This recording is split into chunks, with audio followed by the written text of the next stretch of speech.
On September 14, 2022, at 4:31 a.m. Coordinated Universal Time, NASA astronaut Travis Holden heard someone speak his name in the vacuum of space. Not through his radio, not through any communication system. The voice came from outside his helmet, clear and distinct, as if someone was standing 3 feet away in the darkness, 400 kilometers above Earth. This should have been impossible. Sound cannot travel through vacuum. There are no molecules to carry vibration, no medium for acoustic waves to propagate. Every astronaut knows this from day one of training. But Travis Holden, 42 years old, veteran of 3 International Space Station missions with 847 hours of extravehicular activity logged in his career, former Air Force test pilot with 16 years of flight experience and a spotless psychological evaluation record, heard his name spoken in a human voice while floating in the silence of orbital space during a routine maintenance EVA on the Quest airlock exterior. The voice was male. The pronunciation was perfect, complete with the slight emphasis on the first syllable that his late father used to use. Travis, not Trav or Mr. Holden. Just Travis. Spoken with an accent he couldn't identify, something between Southern American and nothing he'd ever heard before. He stopped mid-motion, one gloved hand gripping the safety tether, the other holding a torque wrench against a thermal blanket mounting bracket. His heart rate spiked from 58 beats per minute to 91 in under 4 seconds.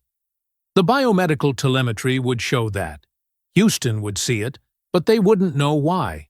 Travis had completed 63 previous spacewalks. He'd replaced solar array batteries, installed new docking adapters, conducted emergency repairs during a cooling system failure on Expedition 47.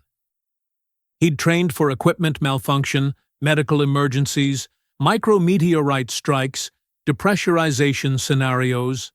NASA's protocol manual for EVA operations ran to 1,200 pages. Nowhere in those pages was there a procedure for auditory hallucination in vacuum. Because it wasn't supposed to happen. Couldn't happen. Sound requires atmosphere. The pressure outside his suit was effectively zero. Less than 1/1,000,000th of sea-level atmospheric pressure. His helmet radio operated on VHF frequencies, 259.7 MHz for primary comm, 296.8 for backup. He knew these numbers. He'd tested the system before egress. Both frequencies were clear, no crosstalk, no interference. He keyed his microphone, keeping his voice level and professional the way 17 years of military and NASA training had ingrained in him. Houston, Holden. Possible comm malfunction. I'm receiving audio that's not originating from Capcom or station internal. Can you verify my radio status? His words traveled at the speed of light to a relay satellite in geosynchronous orbit, 35,786 kilometers above the equator, then down to mission control in Houston, Texas. Round-trip signal time, approximately half a second. Capcom. Iris, the call sign for the communications officer on duty, came back immediately. Holden, Houston.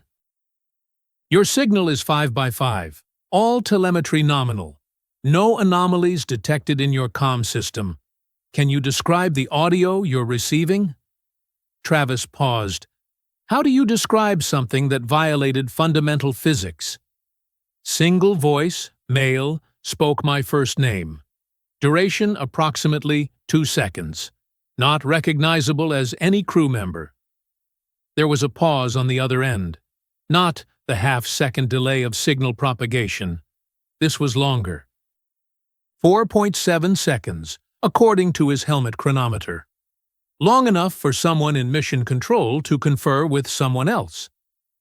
When Iris came back, her tone was carefully neutral. Copy that, Holden. We're showing no transmission on your frequency during that time window. Biomedical shows elevated heart rate, now returning to baseline. How do you feel? Any dizziness, visual disturbances, headache? They were running the standard checklist for hypoxia, for CO2 buildup, for any physiological explanation. Travis ran through his own internal assessment. Oxygen flow normal. Suit pressure 7.4 psi, exactly where it should be. Temperature regulation functioning. No tunnel vision, no nausea, no cognitive fog. Negative, Houston. All systems green on my end. I feel fine. And he did. That was perhaps the most disturbing part. He wasn't tired, wasn't stressed, wasn't experiencing any symptom that would explain an auditory hallucination. Copy. Continue EVA as planned. We'll monitor your telemetry closely. Travis returned to his work, loosening the mounting bracket with precise, measured movements. 11 minutes later, as he was repositioning to access the next work site, the voice came again. This time, it wasn't his name.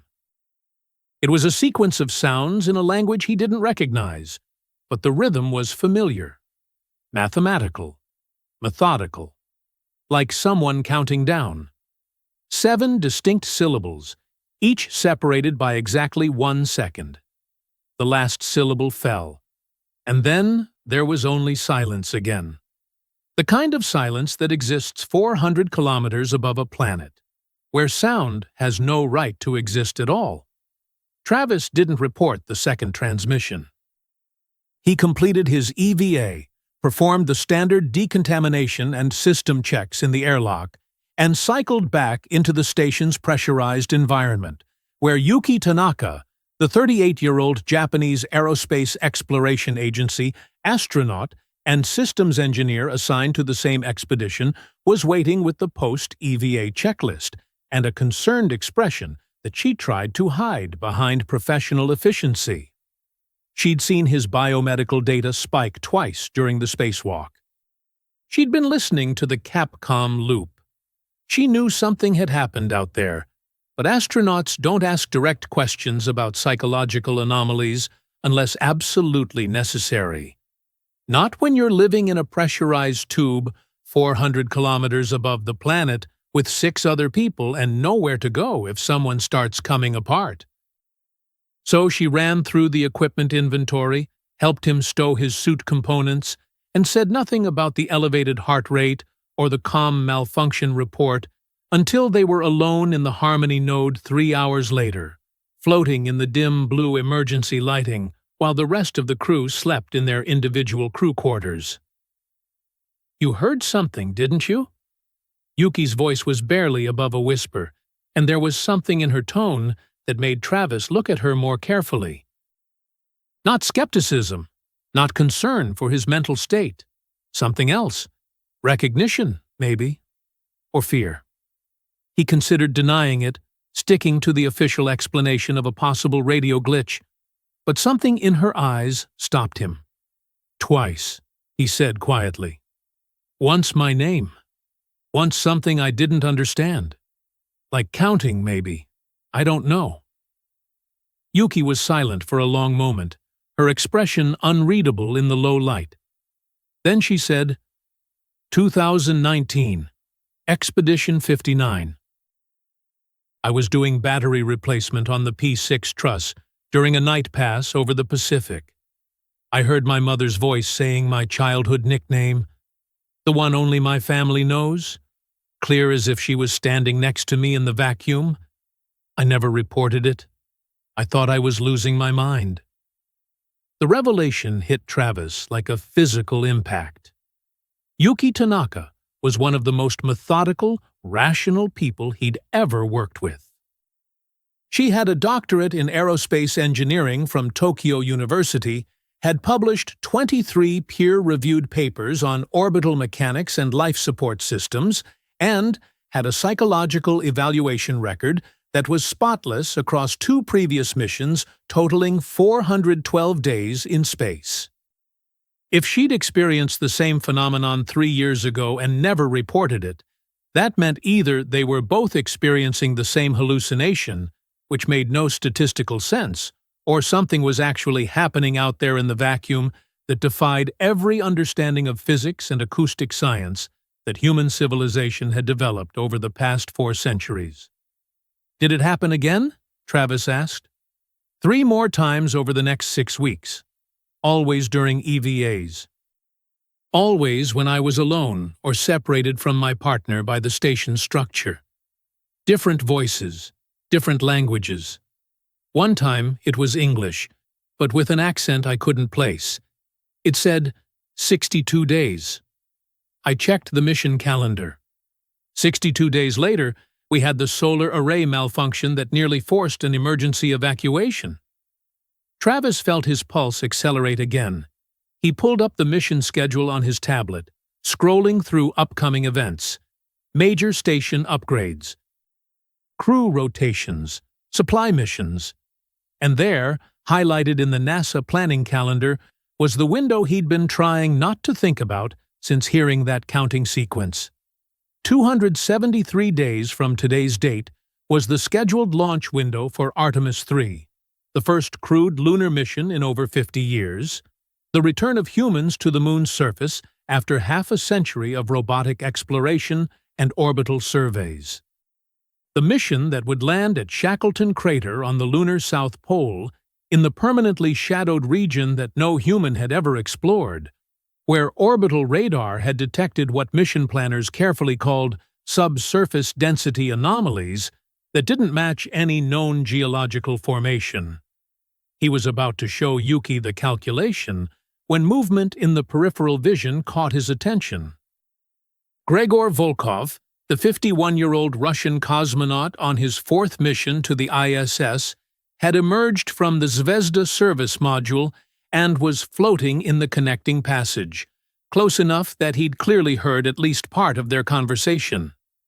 Volkov's face, normally expressing the weathered calm of someone who'd spent over 600 cumulative days in space across multiple missions spanning 14 years, had gone pale.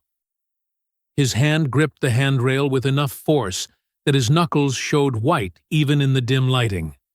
He looked at Travis, then at Yuki, and then he spoke in Russian, a phrase that Travis didn't understand, but that made Yuki's expression shift to something approaching fear.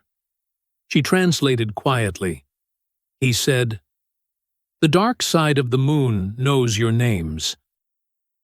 Dodds, before either of them could respond, before Travis could ask what that meant, or why Volkov looked like he'd seen something that violated everything he believed about the nature of reality, the communication panel in the Harmony node activated with the distinctive tone that indicated a priority message from Mission Control. Capcom Iris's voice came through with uncharacteristic urgency, the kind of tone that astronauts are trained to recognize as preceding a major operational change. ISS, Houston.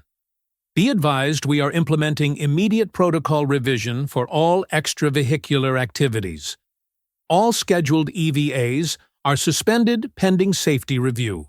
Repeat, all EVAs suspended until further notice.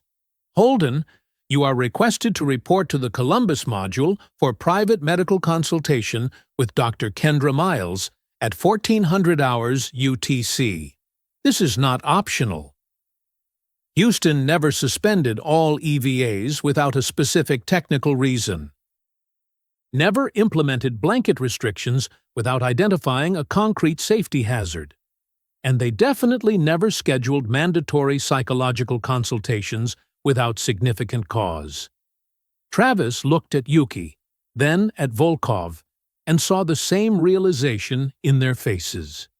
Whatever was happening, whatever they'd experienced in the silence of space, NASA knew about it, had known about it. And now they were responding with the kind of institutional urgency that suggested this wasn't the first time, and it wasn't going to be the last. Dr. Kendra Miles had been NASA's chief psychological consultant for astronaut operations for 11 years, had conducted over 300 pre-flight evaluations and twice that many post-mission debriefings, and had a reputation for being able to read stress indicators in an astronaut's voice with the same precision that flight surgeons read cardiovascular telemetry. The consultation took place in the Columbus Laboratory module, with the door sealed and the audio feed routed through an encrypted channel that bypassed the standard ISS communication logs, which told Travis immediately that this wasn't a routine psychological check. Dr. Miles didn't waste time with preliminary questions about sleep patterns or interpersonal dynamics. She went straight to the core issue with the kind of directness that comes from already knowing the answer. You've experienced auditory phenomena during EVA operations that have no technical explanation. You're not the first, Mr. Holden. You won't be the last. What I need to know is whether you can continue your duties without compromising mission safety or crew cohesion. Travis chose his words carefully, aware that every response was being evaluated not just for content, but for psychological stability indicators. I can perform my duties.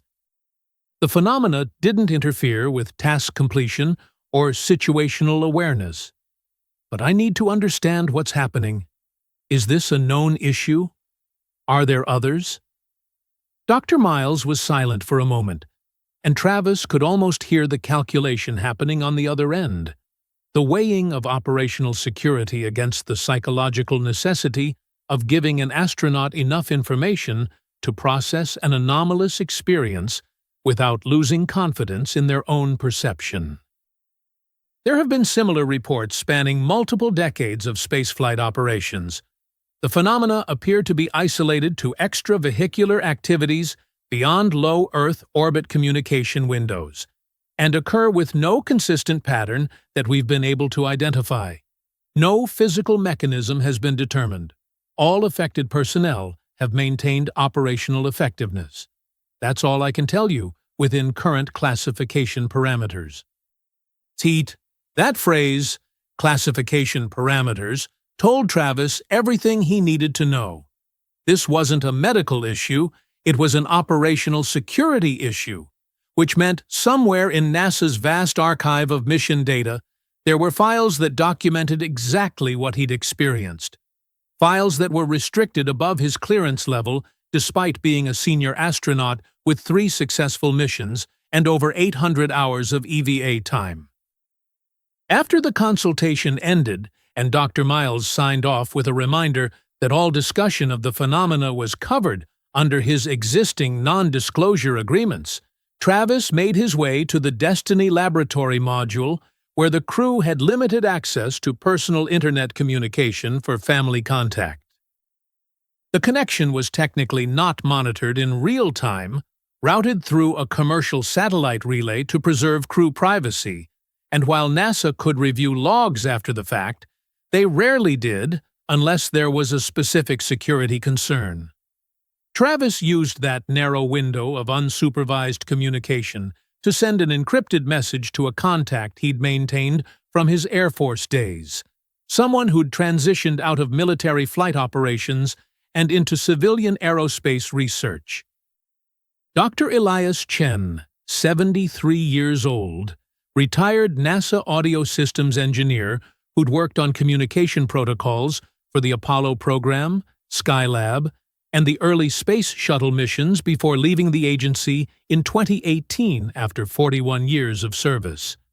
Chen's response came back 6 hours later through the same encrypted channel, and what it contained made Travis understand why Dr. Miles had been so carefully non-committal during their consultation. Chen described audio files that existed in NASA's classified archives, recordings from missions dating back to Apollo 15 in 1971, when astronauts David Scott and James Irwin had reported what mission logs called structured static during their lunar surface EVA, a phenomenon that Chen's team had analyzed and found to contain what he described as harmonic patterns inconsistent with random electromagnetic interference. ID.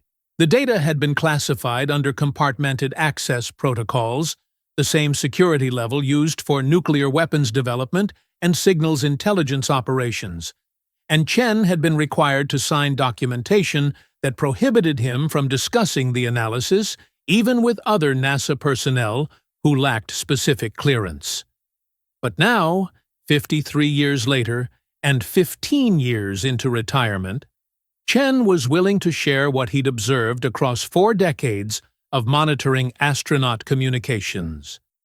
21 documented cases of unexplained audio phenomena, all occurring during EVA operations, all involving personnel who were alone or separated from direct Earth contact, all happening within 48 to 72 hours before what Chen called mission-critical events, changes in operational parameters, or unexpected discoveries or equipment anomalies that required immediate adaptation of mission profiles. The pattern was impossible to dismiss as coincidence. Chen sent Travis a dataset that he'd compiled from unclassified mission timelines, cross-referenced with his own notes from classified sessions, carefully scrubbed of any information that would violate his security clearances, but detailed enough to show the temporal correlation. Astronauts reported anomalous audio. Within 3 days, something significant happened. Every single time across 5 decades of spaceflight. Travis pulled up his own timeline again, staring at that 273-day marker, the launch window for Artemis 3. If the pattern held, something was going to happen during that mission, something significant enough that whatever was generating these impossible transmissions in the vacuum of space wanted humans to know about it in advance. Chen's final message included a reference that made Travis's pulse spike again. Interview with Leonora Watts, archived August 2015, MIT Aerospace History Project. She worked Capcom for Apollo 11 through 17. What she said on record before MIT classified the interview at NASA's request was that ground controllers heard voices in transmissions that astronauts didn't report hearing, and astronauts reported hearing voices that never appeared in ground recordings, like something was choosing who received which message. Travis found the interview in MIT's digital archives, the portions that hadn't been classified, and Leonora Watts's testimony was delivered with the kind of matter-of-fact precision that came from decades of listening to astronauts communicate from the most extreme environments humanity had ever reached. She described transmissions that seemed to originate from nowhere, voices that spoke in languages that linguistic experts couldn't identify, and a growing sense among the Apollo-era Capcom team that they were hearing something that wasn't random noise or equipment malfunction, but was instead structured communication from a source that understood exactly when and where to insert itself into NASA's communication protocols. Watts had been 81 years old at the time of the interview, had no professional reason to fabricate or exaggerate, and had ended her testimony with a statement that NASA had immediately moved to classify.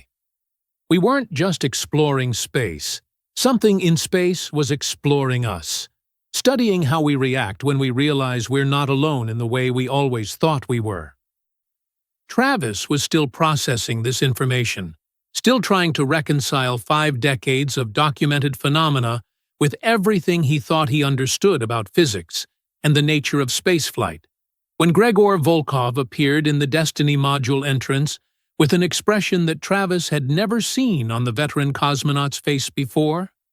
Not fear exactly, but something close to it. Something like resignation mixed with a need to finally speak truth that had been suppressed too long. Volkov spoke in careful English, his accent thicker than usual, which happened when he was under stress. 2016, Expedition 48. EVA on Zarya module during night pass. I heard voice, very clear, say in Russian dark side of moon. and then coordinates. Latitude 89.54 degrees south. Longitude 0 degrees. I reported to Roscosmos. They made me sign papers, threatened my pension, told me never speak of it. The coordinates, Travis, they are exact location of Artemis III landing site, Shackleton Crater, the place no human has ever been. Before Travis could respond, before he could ask how Volkov knew the Artemis III landing coordinates or why Roscosmos would threaten a veteran cosmonaut over a simple auditory hallucination, his tablet chimed with an encrypted message from NASA Crew Operations. Subject line, Personnel Assignment Modification. The body of the message was brief and bureaucratically efficient. Effective immediately, Travis Holden was removed from backup crew status for Artemis III. Reason cited, routine medical evaluation flagged minor concerns requiring additional assessment. He would remain on active flight status for ISS operations pending further review. The message was signed by the Deputy Administrator for Human Exploration and Operations, which meant this decision had been made at the highest levels of NASA leadership. Travis checked his medical records. Every evaluation from the past 3 years showed optimal health, cardiovascular function in the 98th percentile for his age group, psychological assessments consistently excellent. There was no medical reason for this removal. None except the one that couldn't be stated in official documentation. He'd heard voices in the vacuum of space, and now he was being quietly moved away from the mission that was scheduled to land exactly where those voices seemed to be directing attention. The encrypted call came 72 hours after Travis's removal from the Artemis crew roster, routed through a communication protocol he'd never seen used before, one that required biometric authentication and created no entry in the standard ISS communication logs. Deputy Administrator Morrison's face appeared on the screen with the kind of expression that senior NASA officials develop after decades of managing information that exists in the narrow space between public knowledge and classified operations. He didn't offer pleasantries or bureaucratic deflection. Mr. Holden, what you experienced during your EVA is real. It's documented. We don't have an explanation, and that's not a failure of analysis. We've had some of the best minds in acoustic physics, quantum mechanics, and signal processing working on this problem for 5 decades. The phenomenon is increasing in frequency. In 2020 and 2021, we had 3 reported incidents across all international space operations. In 2022 and 2023, 18 incidents. On your current ISS expedition alone, 7 crew members have reported similar experiences. All of them signed non-disclosure agreements. All of them are being monitored. Morrison paused, and Travis could see someone else enter the frame on the administrator's end. A woman in her early 50s, with the kind of intense focus that suggested academic rather than administrative background. Morrison made the introduction with unusual formality. This is Dr. Sarah Okonkwo, astrophysicist with the European Space Agency, currently on loan to NASA for analysis of unidentified signal phenomena. She's going to explain what we know about the source. Dr. Okonkwo didn't waste time with credentials or context. She went straight to data, pulling up spectral analysis charts that showed waveforms unlike anything Travis had seen in standard communication system diagnostics. The audio you experienced isn't transmitted through electromagnetic radiation. It's not radio. We've analyzed every recovered recording, and the source is mechanical vibration applied directly to the exterior surface of EVA helmet materials.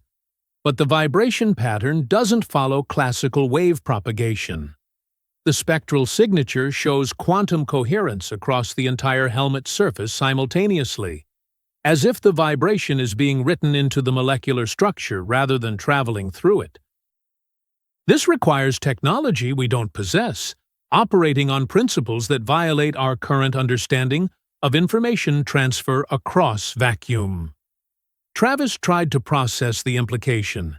If something could manipulate matter at the quantum level with enough precision to create recognizable speech patterns in a pressurized helmet floating in hard vacuum 400 kilometers above Earth, the technological gap between that capability and human spaceflight was incomprehensibly vast. Morrison seemed to read his thought process. We've been asking ourselves the same question you're thinking right now. If something has this level of technological sophistication, why communicate this way? Why only speak to humans when they're isolated in vacuum? What's the purpose? He paused, and his next words carried weight that went beyond operational briefing into something approaching philosophical vertigo. Dr. Okonkwo, show him the linguistic analysis. The spectral charts were replaced by pattern recognition diagrams that showed the unidentified languages broken down into mathematical structures. Prime number sequences, Fibonacci progressions, and embedded within the audio patterns, coordinate systems that corresponded not to terrestrial or orbital positions, but to stellar cartography, specific vectors in three-dimensional space pointing outward from Earth's position in the galaxy. Every single analyzed recording, when processed through astronomical coordinate conversion, pointed to the same region of space. NGC 6302, the Bug Nebula, located 3,800 light-years from Earth in the constellation Scorpius, a bipolar planetary nebula with structural characteristics that astrophysicists still couldn't fully explain, where something was either originating these impossible transmissions or wanted humanity to look in that direction for reasons no one at NASA could determine. Travis felt something fundamental shift in his understanding of what his career in space exploration actually meant. The question wasn't whether humanity was alone in the universe. The question was how long something else had been watching, studying, and selectively communicating with the small number of humans who ventured beyond the protective barrier of Earth's atmosphere into the realm where normal physics gave way to whatever rules governed this kind of contact. Morrison's voice brought him back to immediate reality. You have one final EVA scheduled before your rotation back to Earth. Emergency repair on the starboard solar array. We need you to complete it. But Travis, if you experience any additional phenomena, you report it immediately regardless of classification protocols. We need to understand the pattern. The EVA took place 6 days later during a night pass over the Pacific Ocean, and Travis was 47 minutes into the repair sequence when the voice came again, clearer than before, speaking English with perfect clarity and no identifiable accent. 17 minutes. Look south. He checked his chronometer and oriented himself using the station's navigation reference, then turned his attention to the starboard direction relative to the station's velocity vector. Through the darkness beyond Earth's terminator, against the background of stars that had witnessed the birth and death of countless civilizations across billions of years, Travis saw 3 objects moving in perfect triangular formation. They were small, perhaps 30 meters across each, dark enough that he could only detect them by their occultation of background stars, and they moved with synchronized precision that suggested either autonomous coordination or guidance by intelligence that understood orbital mechanics far better than anything humanity had achieved. He reached for his helmet camera. The system failed. He tried to activate his audio recorder. No response.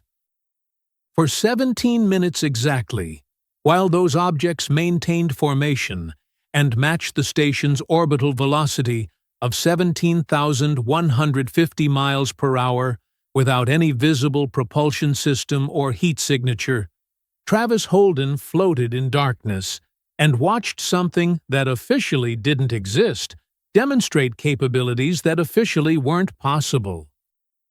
When the 17 minutes elapsed, the objects accelerated, not gradually like any rocket or ion drive that human engineering had developed, but instantaneously, going from orbital velocity to invisible in the span of what his perception registered as less than 1 second, generating no visible exhaust or electromagnetic signature, simply ceasing to be observable as if they'd decided the demonstration was complete.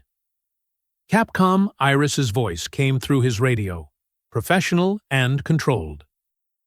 "Holden, Houston, we're showing anomalous telemetry. Are you experiencing any equipment malfunction?" Travis understood the real question. They'd seen his biomedical spike. They knew something had happened. He gave them the answer that would keep the official record clean while everyone involved understood the truth. "Negative, Houston. All systems nominal. Continuing repair sequence."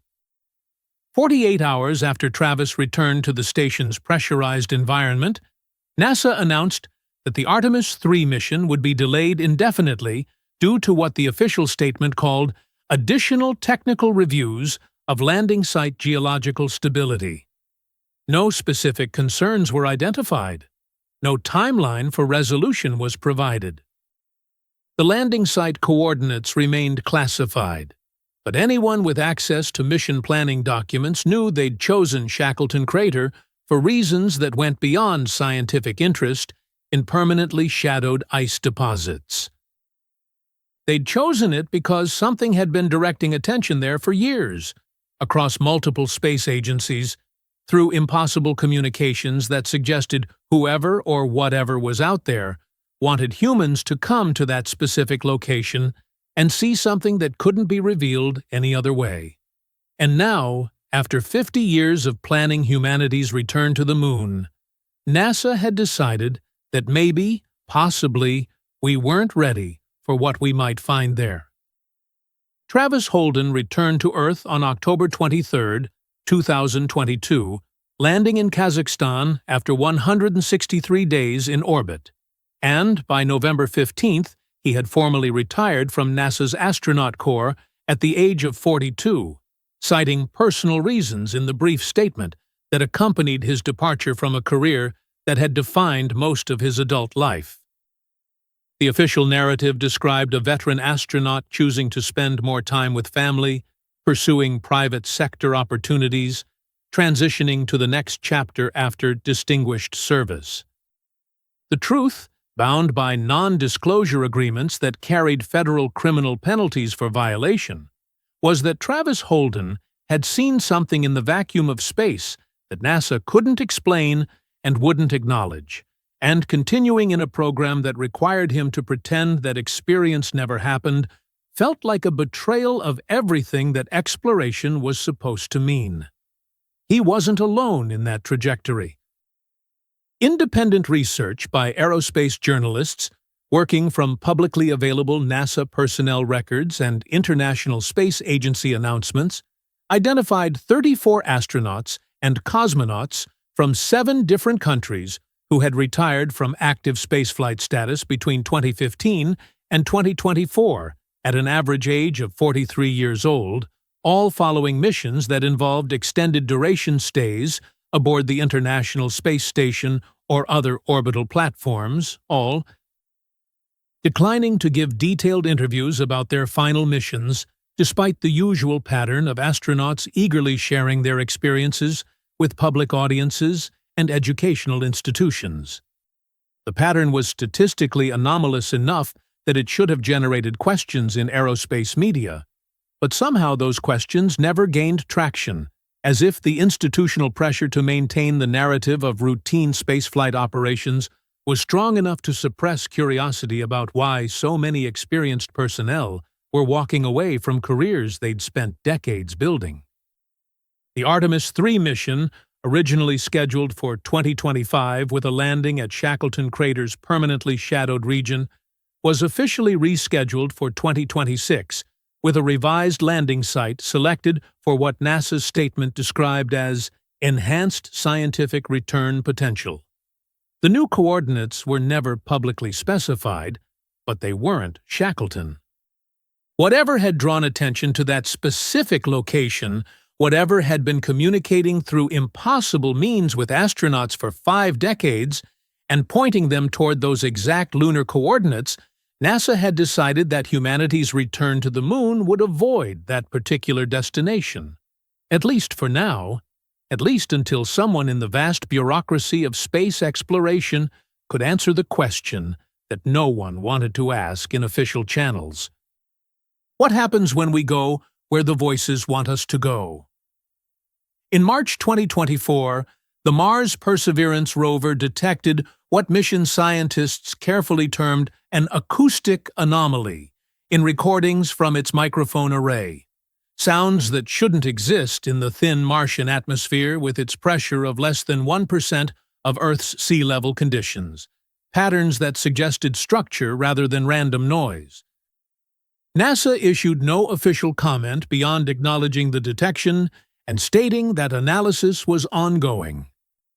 2 weeks later, the China National Space Administration announced that their Tianwen-3 mission, originally planned for 2028, with a landing site in the relatively accessible Utopia Planitia region, would be accelerated to 2025 and redirected to Valles Marineras, the largest canyon system in the solar system, where slopes descend 4 miles below the surrounding terrain into permanent shadow that Earth-based telescopes have never adequately imaged. Gregor Volkov, still aboard the ISS as of April 2024, sent Travis an encrypted message through unofficial channels that said simply, "They are not voices, my friend. They are echoes. We hear them because we are finally going to places where the echoes can reach us."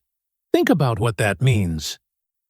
Travis thought about it often, sitting in his home in Houston, staring at the night sky through his telescope and wondering whether the points of light he observed were just distant suns, burning through the physics of fusion and gravity, or whether some of them were looking back, measuring humanity's slow progress outward from our planetary cradle, waiting to see if we would develop the wisdom to match our technology before we stumbled into regions of space where the old assumptions about being alone would shatter completely.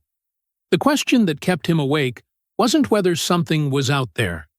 5 decades of impossible transmissions, quantum coherent vibrations in vacuum, objects that moved without propulsion, and mathematical messages pointing to specific stellar coordinates had answered that question beyond any reasonable doubt for anyone who had access to the classified data. The question was simpler and more terrifying. Why were the communications increasing in frequency? Why were more astronauts hearing voices with each passing year? What was approaching, or what were we approaching, that made contact suddenly urgent after millennia of silence? On December 8, 2024, the International Space Station experienced what NASA's official incident report described as a temporary communications system malfunction, lasting 23 minutes, during which all contact with ground control was lost, despite telemetry showing all systems functioning normally. No technical cause was identified. No equipment failures were logged. 3 crew members aboard the station during that incident, including Yuki Tanaka, requested early rotation back to Earth within 48 hours of the event. All 3 requests were approved immediately, bypassing the usual months-long process for crew scheduling modifications. None of them have spoken publicly about what happened during those 23 minutes of silence.